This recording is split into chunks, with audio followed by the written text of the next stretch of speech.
안녕하세요, 구독자 여러분. 저는 30대 직장 여성으로 얼마 전까지 유부녀였다가 이혼했습니다. 서류 정리까지 다 끝내고 신혼집으로 살던 집을 정리하니 거의 1년이 넘는 시간을 정신없이 보낸 것 같아요. 저는 결혼 2주년을 얼마 남기지 않고 이혼했고 아직도 전 시가 식구들만 생각하면 치가 떨릴 지경입니다. 어찌 막장 드라마에서나 나올 만한 사연의 주인공이 내가 됐는지 모르겠어요. 저 살면서 나쁜 짓 한 번 한 적 없고 적은 월급이지만 매달 열심히 모아 돈 모으며 정말 평범하게 지내온 사람이었습니다. 그런데 남자 한 번 잘못 만나 인생이 한 번 크게 꼬인 적이 있어요. 제가 조심한다고 피할 수 있는 일이 아니었다고 가족과 지인들이 위로해주고 있지만 사실 당사자인 저는 큰 충격에서 아직 헤어나오지 못하고 있는 게 사실입니다. 제가 결혼했던 그 남자, 사귄 기간이 짧지도 않았어요. 그래도 3년의 시간을 저의 소중했던 20대를 함께 했고요. 딱 30살에 궁합도 안 본다는 4살 차이 남편과 결혼했습니다. 사실은 저는 그다지 객관적으로 잘난 건 없는 조건입니다. 부모님이 계시지만 정말 두 분 노후만 자식들에게 아쉬운 소리 안 할 정도로 준비해 놓으셨고 큰 재산은 없으세요. 하지만 장담하건대 우리 부모님처럼 다정한 부모님은 세상에 없을 거라 자신합니다. 친정오빠는 결혼해서 4살짜리 조카도 있고 지금 친정과 가까이 살아요. 저는 4년제 수도권 대학 나와서 쭉 직장 생활하고 있습니다. 정말 뭐 하나 특출난 것 없이 평범합니다. 같은 직장에서 남편 만나 사내 연애했고 교제하는 동안 남편은 다른 회사로 이직하게 되었어요. 결혼까지는 딱히 뭐라 할 말이 없을 정도로 무난했습니다. 요즘에는 며느리에게 무리한 요구하는 시어머니도 많거니와 대부분 아들 가진 엄마들은 아들 부심 부리면서 내 아들이 아깝다고 하는 경우가 많잖아요. 저는 정반대였습니다. 시부모님이 저에게 아들 거둬줘서 고맙다. 결혼해서 속상하게 하는 거 있으면 다 말해라 라며 저를 엄청 감싸주셨습니다. 심지어 저는 예단도 정말 간소하게 해갔어요. 남편이 장남인데도 그랬습니다. 나는 예단 같은 거 필요 없어. 허례호식 같은 거 챙기면서 결혼 날짜나 괜히 늦추지 말고 니들 결혼이나 서둘러서 하렴. 그래도요, 저희 집에서 오빠 쪽은 개운인데 너무 간소하게 하면 서운하지 않겠냐고 하셔서요. 그런 거 없대도 그냥 우리 아들하고 네가 결혼해 주는 게 고맙지. 딴 건 필요 없다. 저는 시누이도 있었는데 시누이도 자기 엄마 거들기는 거들었습니다. 그래요, 새언니. 우리 엄마가 필요 없다는데 쓸데없는 거 하지 말고 그 돈 있으면 언니랑 오빠 살림에나 보태세요. 그래도요, 아가씨. 어떻게 아무것도 안 해요. 그건 경우가 아니죠. 그럼 제가 시훈이 뭐 필요한 거 있으면 사줄까요? 괜찮아요, 언니. 앞으로 결혼하면 볼 날이 수두룩한데 뭘 지금부터 못 해줘서 안달을 내세요? 저 진짜 괜찮아요. 시누이와 시어머니는 서로 눈짓을 주고받으며 저에게 부담을 안 주려는 듯 했습니다. 그때는 참 좋은 시댁을 만났다 생각했는데 알고 보니 다 이유가 있었지만요. 결혼을 서두른 이유도 있었고요. 결혼 전에 시댁에 자주 왕래한 건 아니었지만 종종 시어머니가 불러서 가면 늘 시누이와 남편 조카가 있었습니다. 같이 밥도 먹고 저는 조카도 챙겨주고 그랬죠. 조카는 새돌이 좀 안 된 아기였는데 안타까운 사정을 미리 남편을 통해 듣긴 했어요. 연애하면서 종종 서로의 가족 이야기를 하는데 남편은 시누이 얘기를 자주 하는 편이었습니다. 결혼해서 보니 막상 두 사람이 그다지 사이좋은 남매 같지는 않아서 좀 의아했던 기억이 나네요. 하지만 결혼 전에 남편에게 들은 얘기로는 시누이가 마치 자기 가족의 아픈 손가락처럼 안쓰러운 존재이고 챙겨줘야 한다고 했습니다. 사귀던 초반에 조금 충격적인 얘기를 들었는데 자기 동생이 아이를 낳았다는 말이었습니다. 내 동생이 사실 지난주에 출산을 했거든. 너한테는 말하기 창피하지만 어차피 알게 될 일이니 말해야 할 듯해서. 뭐? 출산이라니? 당신 여동생 아직 20대 중반 아니야? 벌써 결혼한 건 아니잖아. 결혼했으면 뭐가 걱정이겠어. 혼자 사고쳐서 애를 낳았으니 문제지. 배가 불렀을 때 고백하는 바람에 가족들 다 난리도 아니었어. 근데 어쩌겠냐. 자기가 낳아서 키우겠다는 걸 무슨 수로 말려. 어쨌든 아들을 낳긴 낳았는데 키우는 게 큰일이네. 당분간 내가 신경을 좀 써야 할 것 같아. 애아빤? 애를 책임질 사람은 있는 거야? 아니 사고는 뭐 아가씨 혼자 쳤대? 남자도 원인 제공을 한 거잖아. 애아빠는 대체 뭐라고 왜 당신 동생이 혼자 감당을 해? 같은 여자를 떠나서 진짜 열받는다. 아무튼 내 동생도 나이가 어리다 보니까 주변 친구들이나 회사에서도 아이 낳은 건 몰라. 아마 비밀로 하고 싶은가 봐. 당장은 누구 만나서 결혼할 생각도 없다니까 가족들이 좀 도와줘야 할 것 같아. 저는 남편에게 자초지종을 듣고 굉장히 분개했습니다. 물론 결혼 전 무책임하게 아이를 낳기로 결정한 남편 동생도 문제가 있지만 아이를 책임져야 할 아빠가 연락두절이라는 말을 들으니 너무 화가 나더라고요. 사고만 쳐놓고 뒷수습은 나 몰라라 하다니요. 그것도 한 아이의 인생이 걸린 일인데 참 철없는 어른들이다 싶었습니다. 그래도 같은 여자로서 얼마나 힘들었을까 생각이 먼저 들긴 했습니다.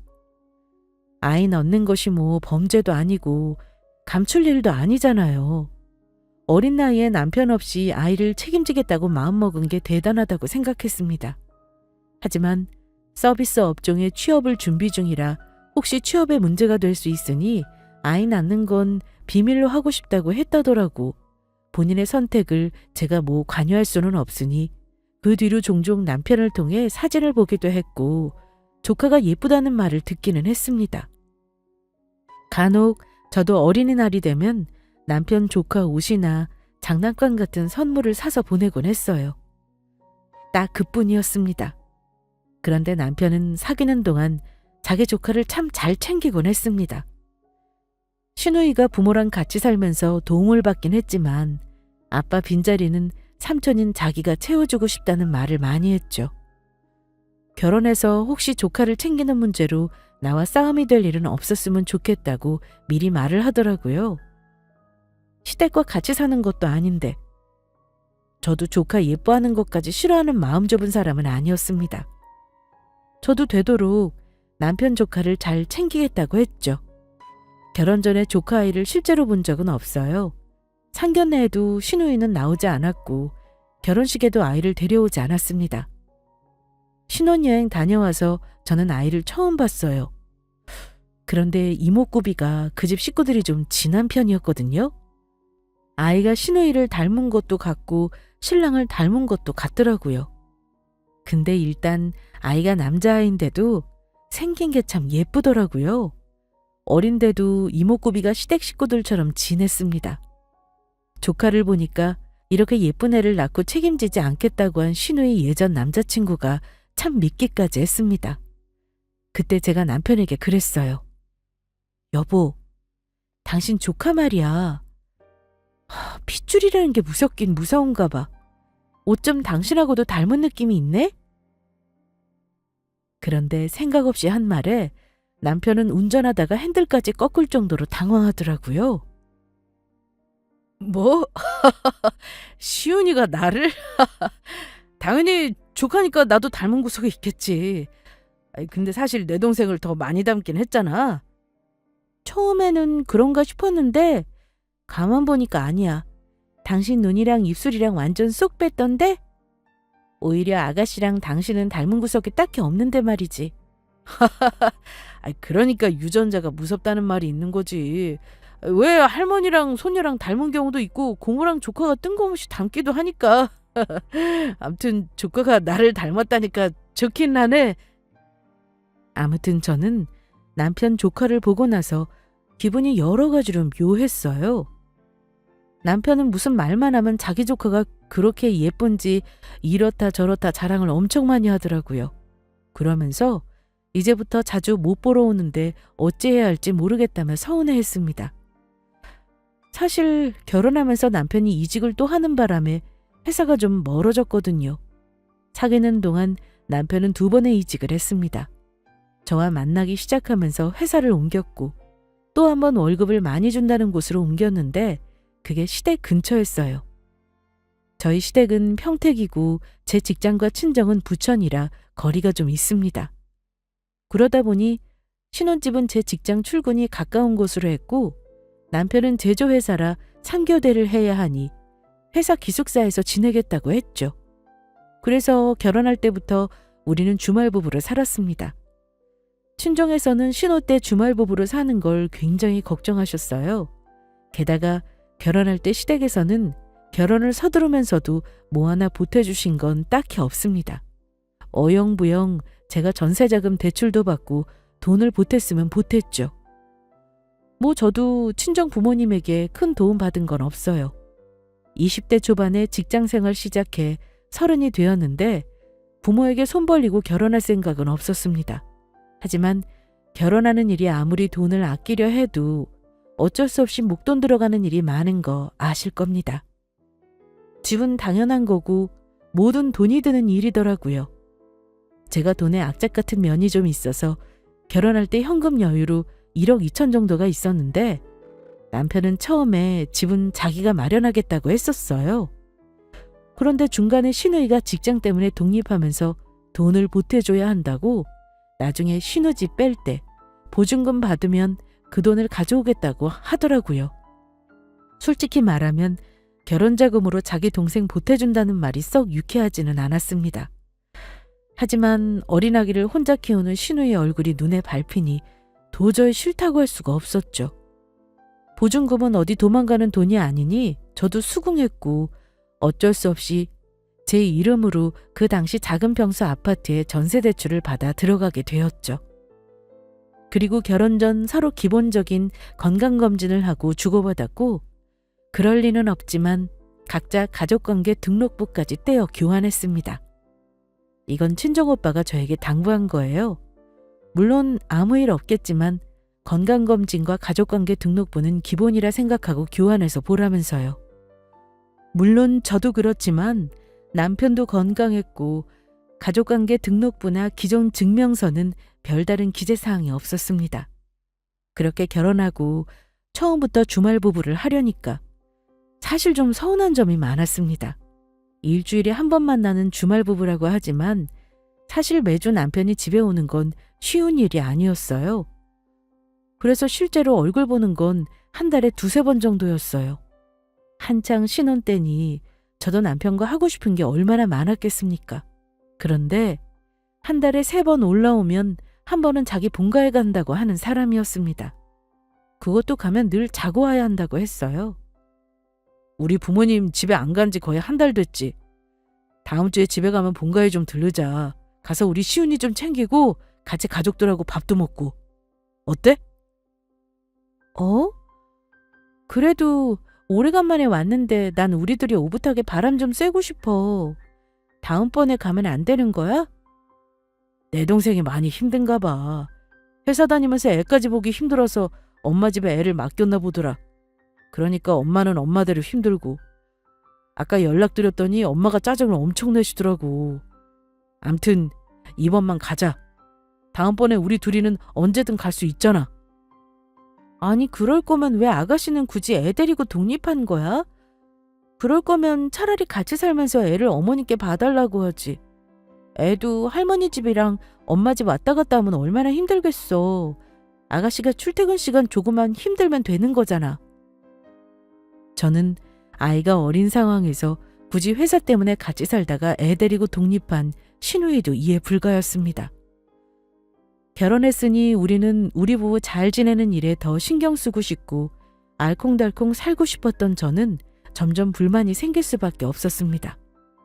결혼 전에 내 입으로 조카를 잘 챙기도록 노력하겠다고 한 과거의 내가 그렇게 멍청하게 느껴지더라고요. 저는 설마 하니 조카를 아직 나는 낳지도 않은 자식처럼 생각해야 할 줄은 몰랐어요. 시댁에 가면 어머니는 애 보느라 힘든 기색을 역력히 내십니다. 그런데 웃긴 건 왜 그 짜증과 화를 남편에게 부리시는지 저는 도무지 이해가 가지가 않았어요. 아휴, 시은이가 대체 누굴 닮아 저리 극성스러운지 모르겠어. 이제는 아주 뛰어다니고 여기저기 사고를 치는 통에 잠시도 눈도 뗄 수가 없지 뭐니? 내가 아주 무릎이 다 나가게 생겼어. 너는 회사 일 바쁜 건 알지만 주말에는 와서 시은이 좀 봐주고 해야지 뭐 하는 거냐? 엄마 골병 드는 걸 볼래? 아이, 엄마 죄송해요. 제가 다음 달부터는 신경 쓸게요. 혹시 제가 안 오면 이 사람 보고 오라 그러면 되니까 연락하세요. 저 남편이 하는 말 듣고 마시고 있던 커피를 뿜을 뻔했습니다. 아무리 조카라지만 제가 부천에서 평택까지 조카를 봐주러 주말에 와야 하나요? 그건 아니죠. 남편의 그 말에 저는 시댁이 더 오기 싫어지는 건데 그걸 모르고 마치 큰 죄를 지은 것 마냥 어머니에게 미안해하길래 이상했습니다. 삼촌이 조카를 볼 의무가 있는 건 아니잖아요. 그렇게 시댁에 가면 하루 반나절은 거의 남편은 조카랑 시간을 보내요. 웃긴 건 신우입니다. 평일에 직장 생활하고 주말에는 애를 봐야지 대체 어딜 그렇게 싸돌아다니는 건지 이해가 안 갔습니다. 여보, 아가씨 말이야. 아무리 어리지만 그래도 애엄마잖아. 자기가 책임지겠다고 나왔으면 애를 봐야지 왜 어머니랑 당신한테 이렇게 의존하는 거야? 도무지 이해가 안 간다. 내가 애를 안 낳아봐서 모르겠지만 시은이도 엄마 품이 내내 그리울 거 아니야. 아이, 당신이 좀 이해해줘라. 내 동생 이제 고작 27이야. 한창 놀고 싶고 그럴 때잖아.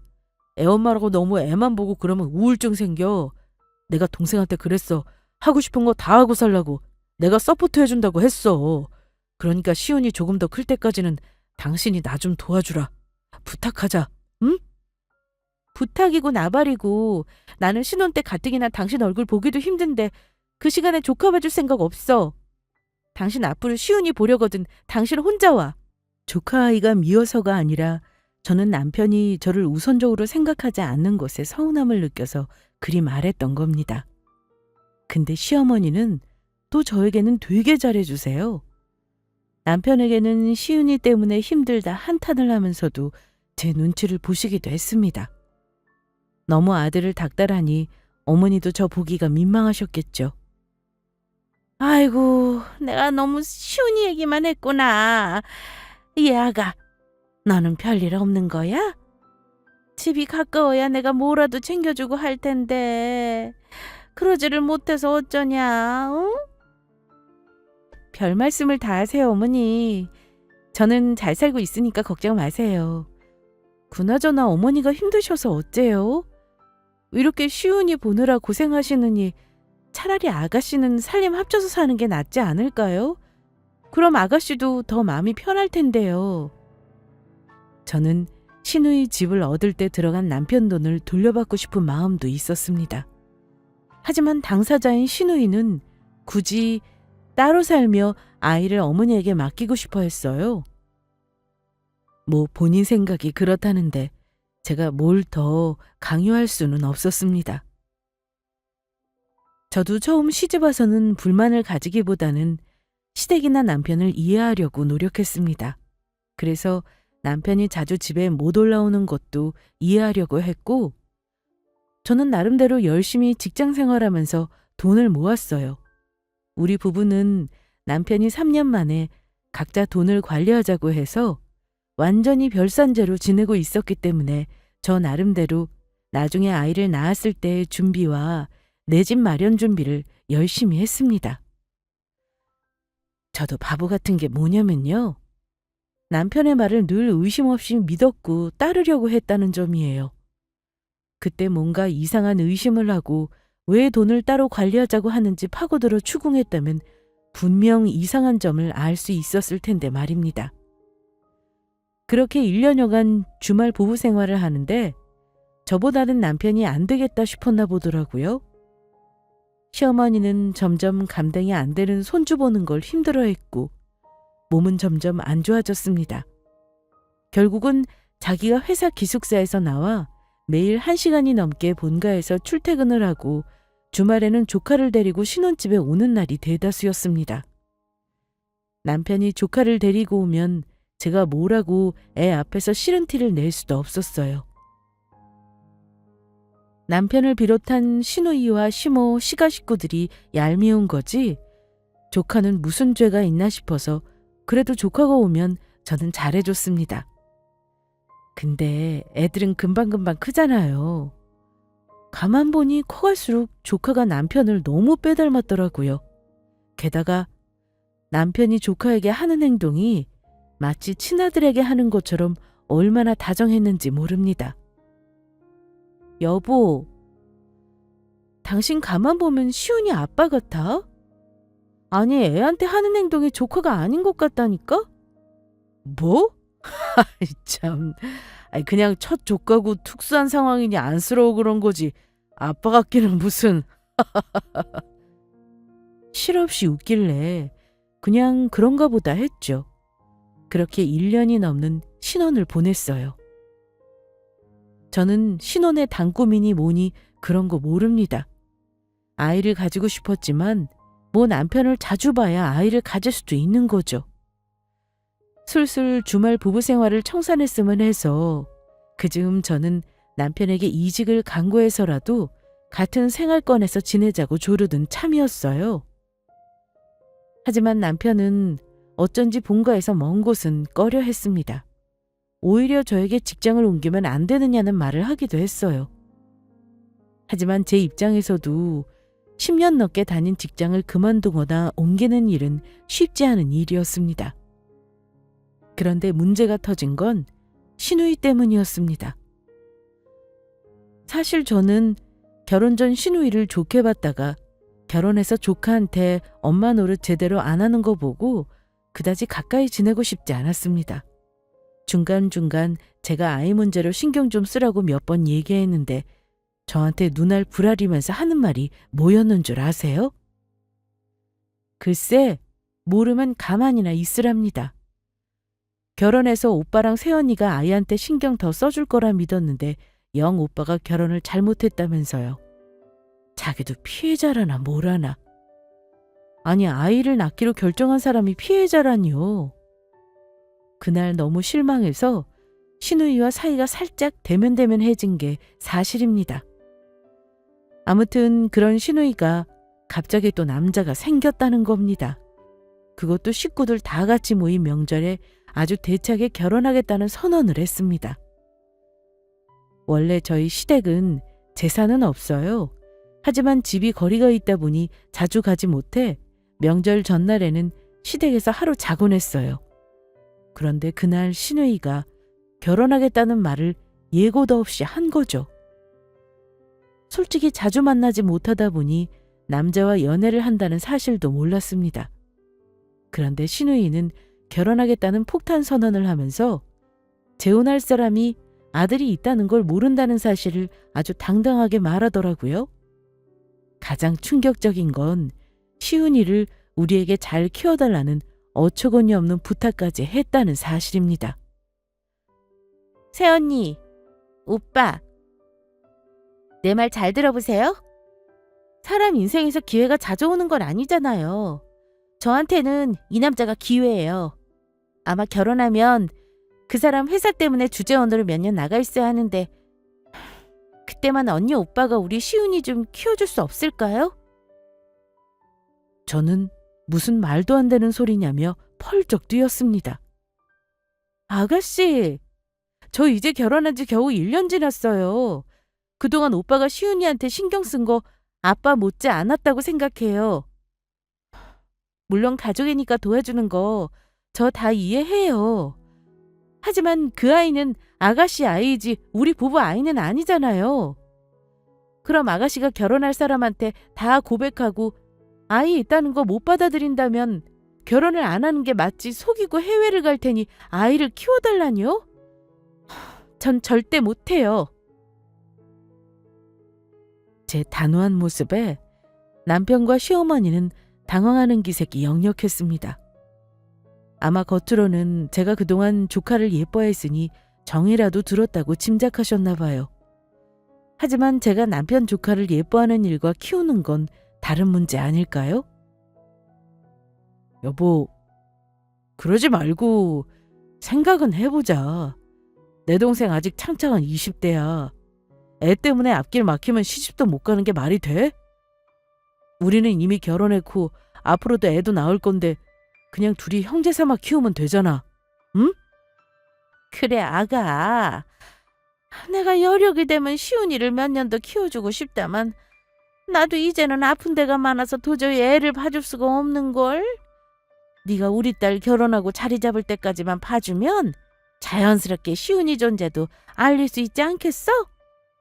너도 이제 우리 가족이잖아. 내가 지금 당장 시훈이를 니들 호적에 올려달라는 것도 아니잖아. 어? 생각이나 한번 해봐. 내가 이렇게 부탁하마. 어머니, 그건 아니죠. 저희도 아이 가져야 하는데 그건 생각 안 하세요? 그리고 시훈이가 엄마가 없는 것도 아니고요. 저희가 부모 대신 몇 년 키우면 그 다음엔요. 시훈이가 얼마나 혼란스럽겠어요. 아이가 무슨 물건도 아니고 이리저리. 아가씨도 정신 차리세요. 엄마만 엄마답게 하시라고요. 엄마가 아이를 먼저 키워야지 팔자 고칠 생각부터 하세요? 그러자 다들 난감한 표정이 되어서는 저를 보는데 더 이상 강연은 하지 않았습니다. 다들 제가 싫다는데 어쩌냐는 표정이긴 했습니다. 저요, 30평생 살면서 화내거나 성질낸 적이 손에 꼽는 사람입니다. 근데 그때는 너무나 화가 나더라고요. 명절이고 뭐고 확 친정에 가버리고 싶은 심정을 겨우 참고 좋게 제 생각을 말한 겁니다. 남편에게는 나중에 둘이 있을 때 확실히 얘기했어요. 당신 내 의사는 묻지도 않고 이미 아가씨한테 우리가 맡아 키우겠다 어쩐단 건 아니겠지? 만약 그랬다간 당신 나랑 바로 이혼이야? 나는 도대체 이해가 안 간다. 아니 왜 애를 엄마가 안 키우겠다는 거야? 아가씨 결혼한 남자가 정말 사랑한다면 아가씨 이런 처지도 감싸줄 수 있어야지. 여보, 화만 내지 말고 일단 고민 한번 하는 쉬닝이라도 해줘. 내 동생이 애 때문에 평생 혼자 살 수는 없는 거잖아. 어? 당신 아무래도 이상해.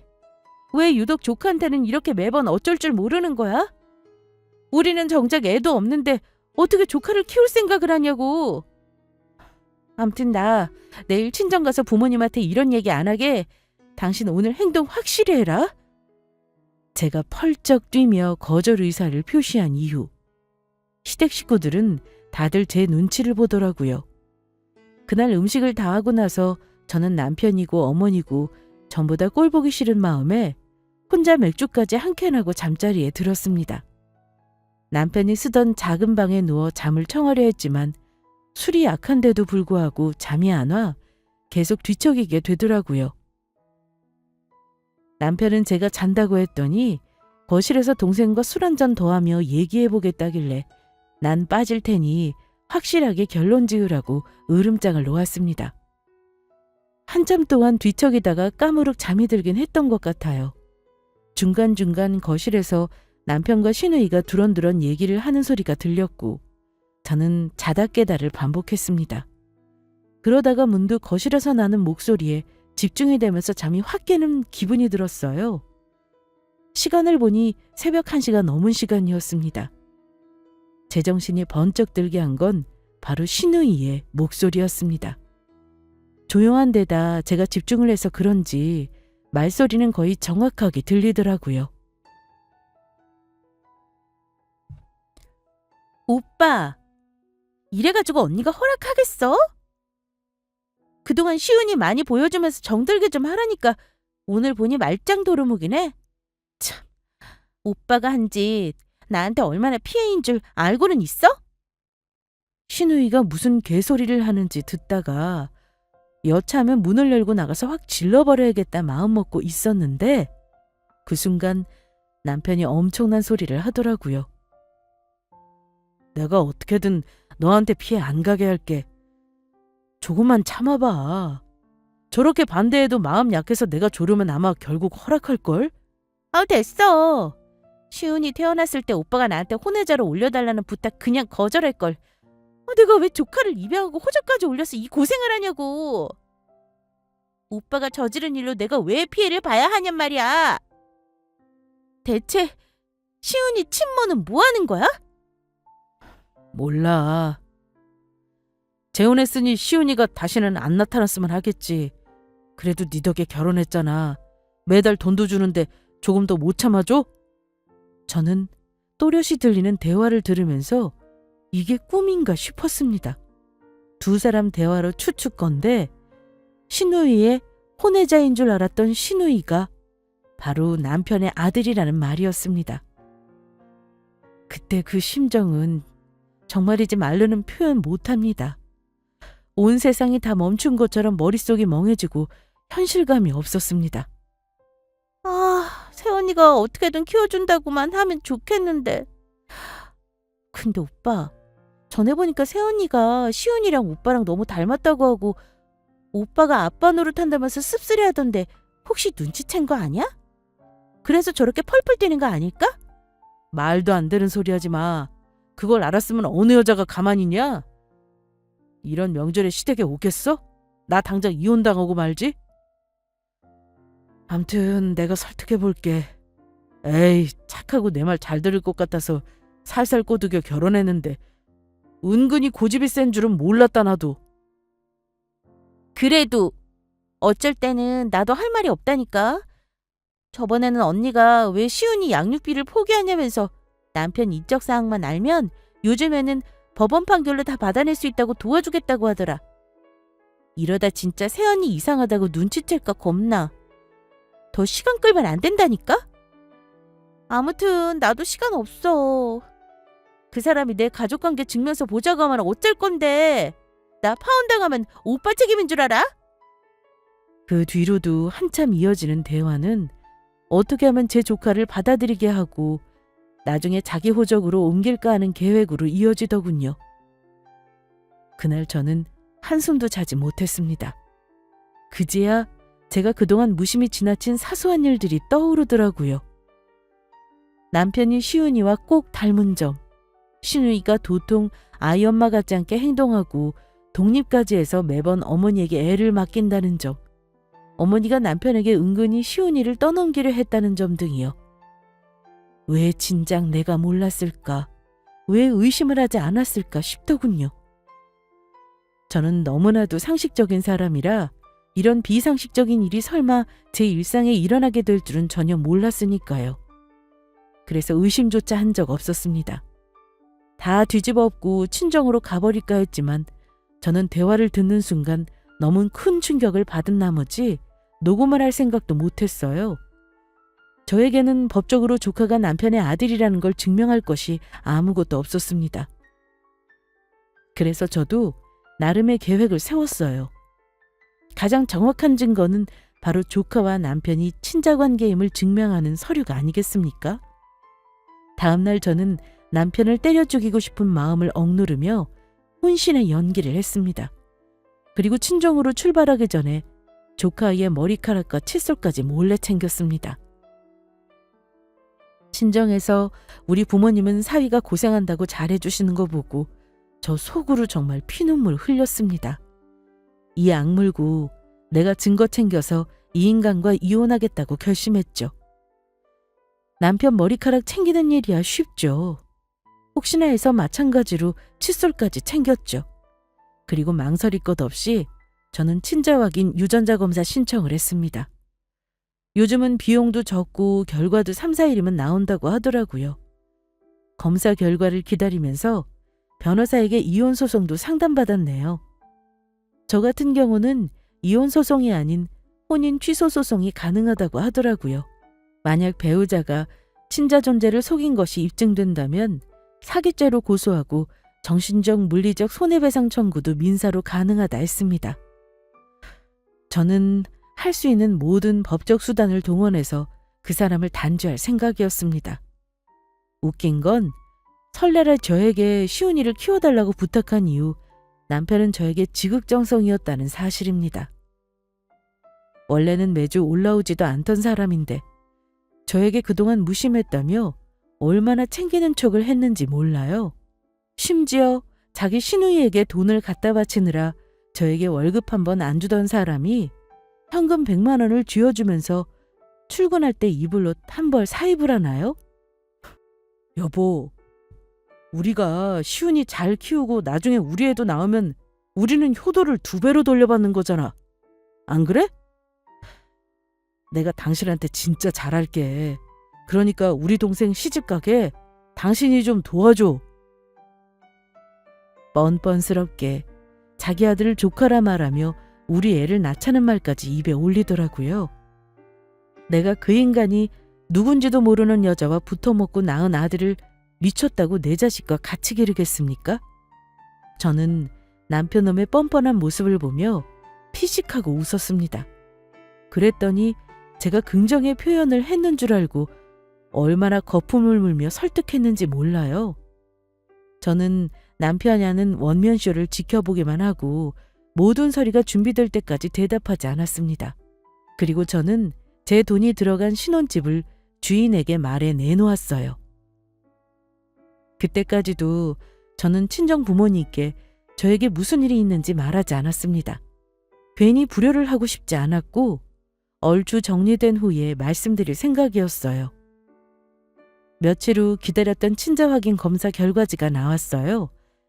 당연히 결과는 99.9999%. 남편과 시훈이는 친자 관계였습니다. 알고는 있었지만 서류로 보니 한 번 더 뼈를 맞는 기분이더라고요. 저는 그 결과를 증거로 남편과 시어머니 그리고 시누이까지 깡그리 고소했습니다. 그리고 혼인 취소 소송과 손해배상 청구 소송도 진행했어요. 그리고 집에서 남편 짐을 모조리 빼서 시댁으로 붙였습니다. 며칠 후 남편에게서 연락이 왔더군요. 아니나 다를까 아마 경찰서에서 고소건으로 연락이 갔던 모양이더라고요. 여보, 당신 뭐야? 나를 고소해? 나랑 어머니랑 내 동생까지 왜 피의자라는 건데? 경찰이 일단 와서 들으라는데 갑자기 나를 왜 고소하냐고? 아, 연락이 오늘 갔나 봐. 대한민국 경찰들 일 잘하네. 이렇게 며칠 만에 연락이 가다니 말이야. 아, 조금 있으면 당신 어머니 집으로 이혼소장도 갈 거야. 뭐야? 이혼소장? 당신 미쳤어? 갑자기 왜 이러는 건데? 당신 설마 내가 시훈이 키우자고 해서 이러는 거야? 그럼 안 키우면 되잖아. 사람이 왜 예고도 없이 급발진이야? 뭐? 급발진? 웃기시네.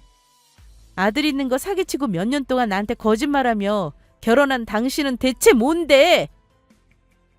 나 속이면서 그동안 양심의 가책도 없었냐? 시훈이! 당신 조카 아니잖아. 당신 아들이잖아. 내가 당신한테 시위하려고 소장 들이미는 것 같니? 당신 나한테 한 짓 엄연한 사기야. 알아? 난 도저히 당신이랑 당신 식구들 용서 못해. 나 속인 대가는 치러야 할 거 아니야. 알아?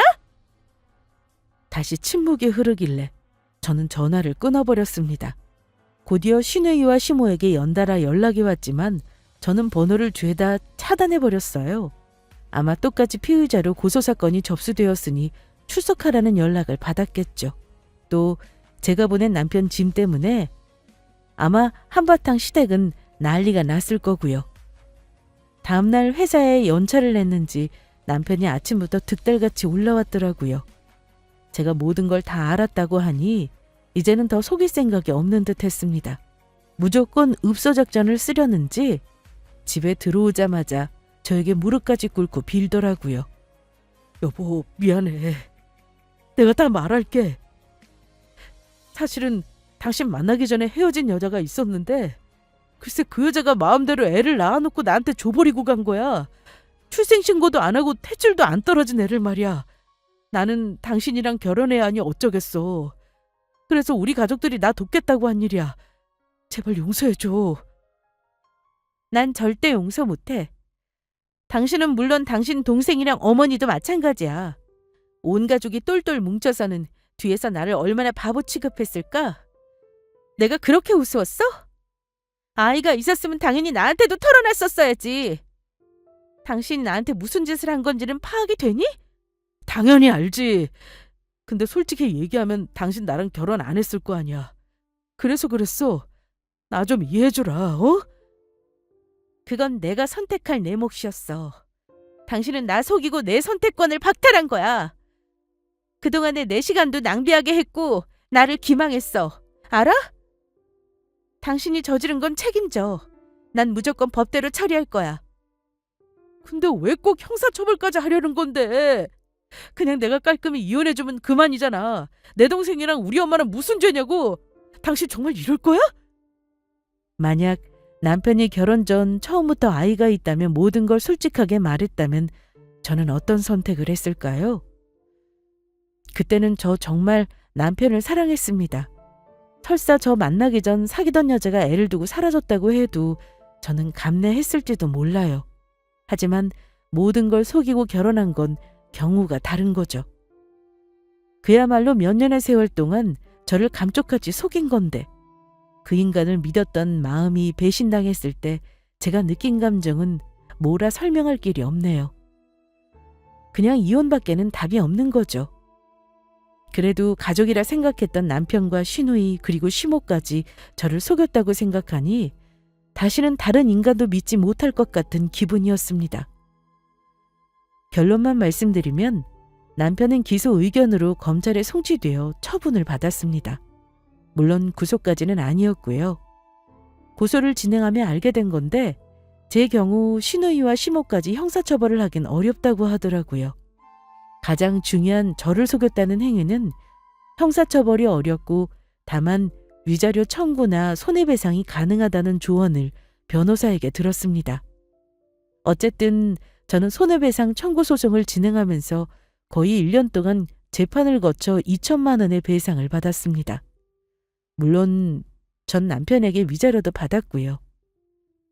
시댁 식구들과 남편에게 진심 어린 사과도 받았습니다. 합의해달라고 저를 설득했지만 저는 끝까지 해주지 않았어요. 아무리 자기들 고가 석자라 해도 일단 제 앞에서 무릎 꿇고 비는 모습을 봤으니 그걸로 만족하기로 했습니다. 게다가 시누이는 재판을 받으러 다니면서 결혼할 남자에게 사실이 알려져 결국 파혼했다고 하더라고요.